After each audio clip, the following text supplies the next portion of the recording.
ভাগবত পাঠ যিনি করবেন অনন্ত দাস।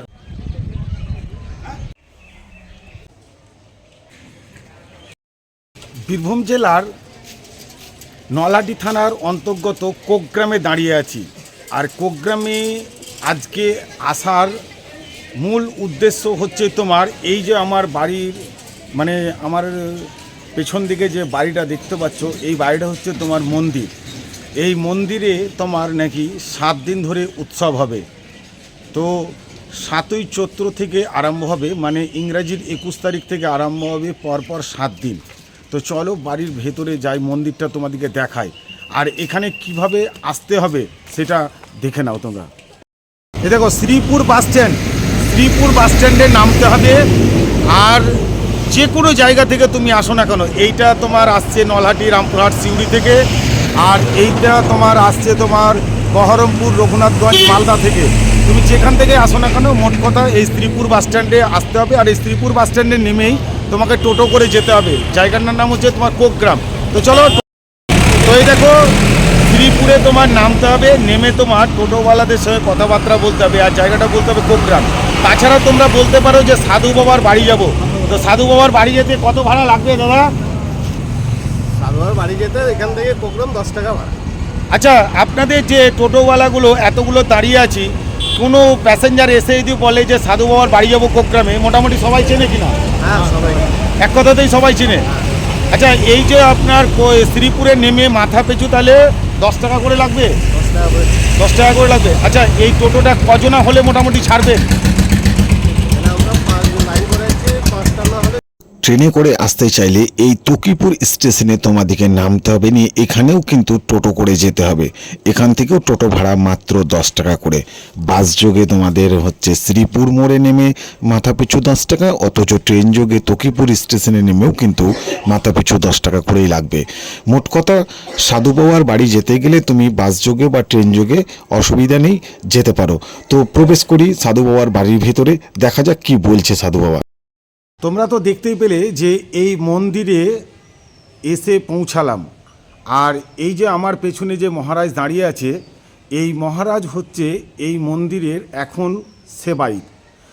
তো এই যে প্যান্ডেলের যে কাজগুলো চলছে, 7 দিন ধরে যে প্রোগ্রাম, আর কি কি অনুষ্ঠান আছে 7 দিনে, আর এখানে প্রসাদের যে মানে কি ব্যবস্থা, ওই দেখো মহারাজ বলছে 10 দিনের। তো সমস্ত কিছু মহারাজের কাছ থেকে জেনে নেব। তো চলো মহারাজের কাছ থেকে সমস্ত কিছু জেনে নিই। বাবা, আপনাদের যে মন্দিরে দেখছি প্যান্ডেলের একদম কাজ শুরু হয়ে গেছে, তা আপনাদের এই মন্দিরে বছরে কবার করে উৎসব হয়? জয় নিতাই, জয় রাধে। আমাদের নিতাই গিরিধারী মন্দির, কোকগ্রাম, দুর্গা মন্দির, হাই স্কুল, সেখানটাই এই মন্দির। আর শ্রীকৃষ্ণ জন্ম উৎসব, গৌর পূর্ণিমা, পঞ্চম দোল উপলক্ষে এইটাই বড় উৎসব। এবার আমাদের ভাগবত সপ্তাহ 7ই চৈত্র 21শে মার্চ, এই বৃহস্পতিবারের দিন অধিবাস, গঙ্গা আনয়ন এবং উৎসবের সূচনা। পরের দিন থেকে ভাগবত 7 দিন, 7 দিনের পরে একদিন মহানাম যজ্ঞ। আর 16 তারিখে, চৈত্র মাসের 16 তারিখ, সকল ভক্তবৃন্দের এখানে মধ্যাহ্নে প্রসাদ। আর সপ্তাহ যজ্ঞে সবাই 3টার থেকে 7টা পর্যন্ত এবার ভাগবত কথা হবে বিকেলবেলা। আচ্ছা, এই যে বিকালবেলায় যে আপনার 3টে থেকে ভগবত পাঠ আরম্ভ হবে, সময়টা একটু যদি বলেন যে কটা পর্যন্ত হবে? হ্যাঁ, সকাল 7টার থেকে 10টা পর্যন্ত সংস্কৃত শ্লোক হবে। আচ্ছা, এবং এটা 3টার থেকে বৈকাল 3টার থেকে ভাগবত কথা শুরু হবে 7টা পর্যন্ত, এবং তারপরে হবে আরতি কীর্তন হয়ে যাবে মন্দিরে। পরবর্তীতে 4 দিন ওই আবার রামায়ণ কথা হবে রাত্রি 10টা পর্যন্ত এই অনুষ্ঠান চলবে, এবং 7 দিন ভাগবত কথা, পরে আপনার ওই 7 দিনের পরে মহামন্ত্র নাম, হরে কৃষ্ণ নাম, অষ্টপ্রহর বলে এটা, অষ্টপ্রহর এখানে নামযজ্ঞ। পরের দিনে আবার ছৌ নৃত্য আছে। এবার পুরুলিয়ার থেকে আসবেন রামায়ণ গান এবং ছৌ নৃত্য হবে শেষ দিনে। ওইটা তারিখ যদি বলে যদি দেন। আচ্ছা, এটা তারিখ হচ্ছে 16ই চৈত্র। সময়টা যদি বলে যদি দেন। সময় 16ই চৈত্র, সময়টা কটা থেকে আরম্ভ হবে? 16ই চৈত্র আপনার প্রায় 11টা থেকে শুরু হবে, সকাল 11টা থেকে। সকাল 11টা থেকে। আচ্ছা, তারপরে পরবর্তীতে সব প্রসাদ বিতরণ, এবং রাত্রির দিকে আবার ওই 8টার থেকে আবার প্রায় 10:30 11টা পর্যন্ত ছৌ নৃত্য দেখা হবে। এই কথা সব ঠিক হয়ে আছে, তার মধ্যে এখন সে ঘটন অঘটন তো অন্য কথা, এগুলো সবই তো ঠাকুরের ইচ্ছা। ঠাকুরের ইচ্ছা। আর এইখানে এই মন্দিরে জন্মাষ্টমী এবং দোল পূর্ণিমা ইত্যাদি এগুলো সব হয়ে থাকে অল্প অল্প। আর এই পঞ্চম দোলের, তাহলে এই আশ্রমের যে মূল আপনার উৎসব সেটা হচ্ছে এইটাই। এই হ্যাঁ, এই পঞ্চম দোলের পরে এবার একটু বেশি হচ্ছে, অন্যবার 4 দিন 5 দিন হয়। আচ্ছা, আর এবার হচ্ছে 10 দিনের। আচ্ছা আচ্ছা, 10 দিনে। আচ্ছা, এই 10 দিনে বাইরে থেকে যদি কোনো রকমের ভক্তরা যদি আসতে চায়, এখানে এসে প্রসাদ পাওয়ার বা একটু থাকার ব্যবস্থা আছে? হ্যাঁ, এগুলো সব আছে। ওই বাইরের ভক্তর জন্য এই 7-8 দিন যা হবে, বহিরাগতদের জন্য প্রসাদ। এনারা যারা এখানে সেবা কর্ম করে তারা তো থাকেই, আর যারা ওই 16 তারিখে মহোৎসবের দিন পঞ্চম দোলের যে উৎসব, পঞ্চম তিথিতে, পঞ্চমী তিথি, সেই দিনকে সবাই এসে প্রসাদ গ্রহণ করতে পারে গ্রহণ করে মধ্যাহ্নের থেকে। আচ্ছা, এখানে আপনার যে জন্মাষ্টমীর যে উৎসব হয় সেই ব্যাপারে একটু যদি বলেন। জন্মাষ্টমীর দিন ভগবান শ্রীকৃষ্ণের জন্মলীলা, সে তখন পাঠ এবং কীর্তন এবং উপবাস ব্রত ইত্যাদি হয়। নন্দ উৎসবের দিনে যৎকিঞ্চিৎ যেমন পারা যায় একটু নন্দ উৎসব করা যায়। আর একাদশী ব্রত মাসে 2টো, এই একাদশীর দিনে হরিবাসর কীর্তন হয়। আর বহিরাগত ভক্তবৃন্দ যারা আসেন তারা সেই সময়তে একটু প্রসাদ এখানেও পান। আর যদি কেউ প্রসাদ পেতে ইচ্ছা থাকে তাহলে আগে থেকে একটুকু জানালে তাহলে এখানেও প্রসাদ দেওয়া হয়। আচ্ছা, এই যে আপনাদের 7ই চৈত্র থেকে যে উৎসবটা হবে, সবাইকে আসার জন্য যদি আমন্ত্রণ জানান। হ্যাঁ, ভাগবত কথা হরিকথা শোনার জন্য তো সকলেই আসবেন, এবং যথা সময় এসে ভাগবত কথা শুনবেন, এ তো বড় ভাগ্যের কথা। সকলেই আসবেন, আমরা সকলকে আমন্ত্রণ জানিয়ে দেই। আর এবার তো আরও সাংবাদিক মাধ্যমে আরও ভালোই হবে, আপনি যখন এসছেন তখন সেটা আর একটু জানাবেন, যাতে মানুষের ধর্মের প্রতি রুচি হয়, নামের রুচি হয়, ভাগবত কথায় রুচি হয় এবং সৎসঙ্গ জানার জন্য আগ্রহী হয়। তারা আমাকে জিজ্ঞাসা করলে আমি যতটুকু পারি তাদেরকে জানাবো। আমি দীর্ঘদিন বৃন্দাবনে আছি, প্রায় 42 বছর। আচ্ছা, এবার আমাদের সকলের উদ্দেশ্যে কিছু যদি বার্তা যদি দেন। হ্যাঁ, সকলের উদ্দেশ্যে যে এই মানব জন্ম পেয়েছি, ধর্মবিহীনা পশুবি সমানা, ধর্মহীন মানুষ পশুর সমান, এবং অহিংসা পরম ধর্ম। হরিনাম সংকীর্তন, ভাগবতে শ্রীমদ্ ভাগবতে যেমন বলেছেন, কৃতে যধ্যায়তে বিষ্ণুম ত্রেতায়ং যজতে মখয় দাপরে চ পরিচর্যয়ং কলৌ তদ হরি কীর্তনাথ। কলিযুগের একমাত্র ধর্ম ভগবানকে স্মরণ করা, তার নাম করা, তার উৎসব ইত্যাদিতে কায়িক বাচিক মানসিক শরীরের দ্বারা, মনের দ্বারা, ধনের দ্বারা সৎকর্মে ব্যয় করা, এই আমাদের উদ্দেশ্য। এবং সৎকর্ম করার জন্য সকলকে আগ্রহী জানাবো, আগ্রহ করুক, সকলে আসুক।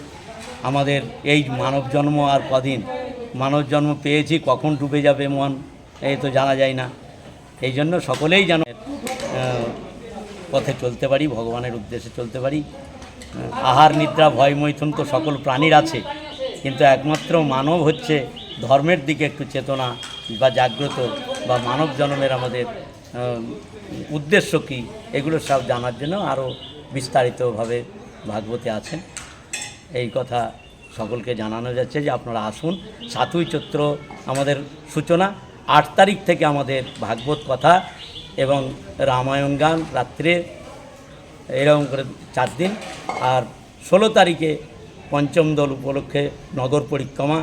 এবং এইবার একটু এই বীরভূমে অনেক জায়গাতে হয়েছে কি জানি না, বোলপুরে হয়, এই পুরুলিয়া থেকে আসবেন ছৌ নৃত্য। ভাগবত পাঠ যিনি করবেন অনন্ত দাস বাবাজি মহারাজ, তিনি বৃন্দাবনবাসী। এখানে 7 দিন ধরে তার কথা হবে, বৈকাল 3টা থেকে 7টা পর্যন্ত। তো মহারাজের মুখ থেকে যেসব বার্তাগুলো শুনতে পেলে অবশ্যই কিন্তু মেনে চলবে। মহারাজ কিন্তু বারবার করে বলল, অন্যায়ের পথে যেও না, ন্যায়ের পথে চলো। তো চলো আমরা কিন্তু ন্যায়ের পথে চলে দেখি কতটা ভালো কাজ করতে পারা যায়। তো দেখা যাক মহারাজের কথা অনুযায়ী চলতে পারা যায় কিনা। আর সব থেকে বিশেষ আকর্ষণ হলো কিন্তু বৃন্দাবন থেকে যে মহারাজ আসছে, সেই মহারাজ কিন্তু এই আশ্রমে এসে 7 দিন থাকবে। সুতরাং 7 দিনের মধ্যে কেউ যদি একটু সময় যদি পাও তো ওনার সঙ্গে একটু দর্শন করে যাও। কি মহারাজ? বাহ, ধন্যবাদ। কি ঠিক বললাম কিনা ঠিক, বলুন? ঠিক, ঠিক। ওই বৃন্দাবন থেকে যে মহারাজ আসবে সেই মহারাজের যদি একটু যদি দর্শন করা যদি যায়। 18,000 শ্লোকের মূল শ্লোক পারায়ণ হবে সকাল 7টা থেকে 10টা, আর বৈকালবেলায় তার ব্যাখ্যা হবে ওই 3টা থেকে 7টা পর্যন্ত। এবং খুব মানে সারগ্রাহী কথা তিনি বলবেন। আর যাতে ভগবানের কথায় সকলের মনোনিবেশ হয়, সেই জন্যই তিনি আরও বলেন। জয় নিতাই, জয় গৌর, জয় রাধে। হরে কৃষ্ণ কৃষ্ণ কৃষ্ণ হরে হরে, হরে রাম রাম রাম হরে। জয় রাধে, জয় রাধে, জয় নিতাই। আমরা নিতাই দেশের লোক। এই বীরভূম একচক্রা এই নিতাই চাঁদের জন্মস্থান।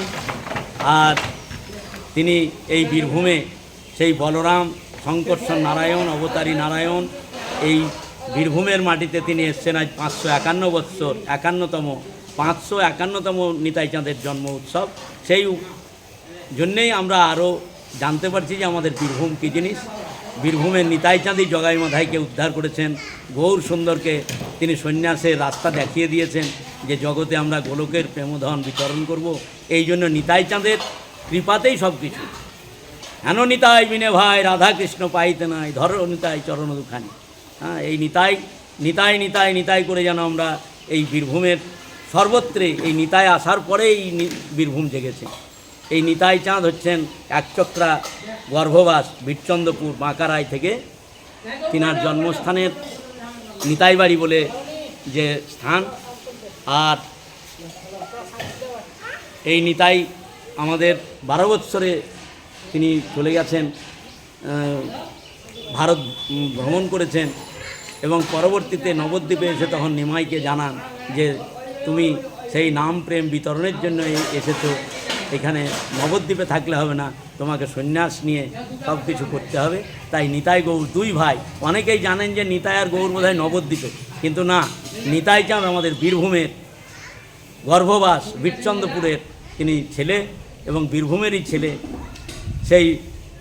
সেই ভগবান বলরাম তিনি নিতাই হয়ে এসছেন। এবং আমরা অষ্টোত্তর শতনামে পাই হরে কৃষ্ণ নাম রাখে প্রিয় বলরাম। তাই হরে কৃষ্ণ নাম যে আজ প্রচার হচ্ছেন সারা পৃথিবীতে একমাত্র নিতাইয়ের কৃপা। জয় নিতাই, জয় নিতাই, জয় নিতাই। এই সুযোগ কিন্তু আর ছাড়া যাবে না। এই 7 দিনের মধ্যে একদিন কিন্তু এসে কিন্তু এই মহারাজের সঙ্গে দেখা করে যাও, বা এই মহারাজের আশ্রমে এসে এই প্রোগ্রামটা দেখে যাও। তো কিছু আর বললাম না, এই পর্যন্তই আজকের ভিডিও। পরবর্তী ভিডিওতে দেখা হচ্ছে নতুন জায়গায় নতুন ভিডিওতে।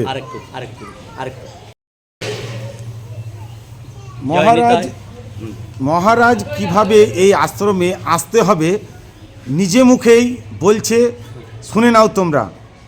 আমাদের যে বহরমপুর থেকে বা মালদা থেকে রামপুরহাট, সিউড়ি এবং দুর্গাপুর যে বাস যায় সেই বাসে এই শ্রীপুর মোড়, রেল স্টেশন তকিপুর, এই 3 কিলোমিটার রাস্তায় আসলেই এখানে সব কিছু ব্যবস্থা আছে। কোকগ্রাম নিতাই গিরিধারী মন্দির, নিতাই গিরিধারী মন্দির এই রুট। রেলে যদি কেউ আসে তাহলে তকিপুর স্টেশন, আর তাহলে নলহাটি নেমে আবার নলহাটির থেকে বাস, টোটো ইত্যাদিতে আসা যায়। কোকগ্রাম নামটা মনে থাকবে। আর যদি কেউ বহিরাগত 7 দিনই থাকেন, ভাগবত শ্রবণ করবেন এবং থাকবেন, তার ব্যবস্থা থাকবে।